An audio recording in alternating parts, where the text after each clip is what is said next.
Stop saying tendency. This one word makes you sound instantly smarter. Propensity.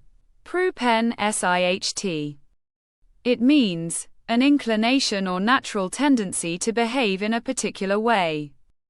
Even as a child, Sarah had a propensity for getting into trouble, always finding the muddiest puddles to jump in. Instead of saying tendency, say propensity to sound more advanced. Now it is your turn.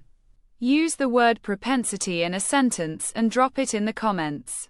Follow for a brand new powerful word every single day.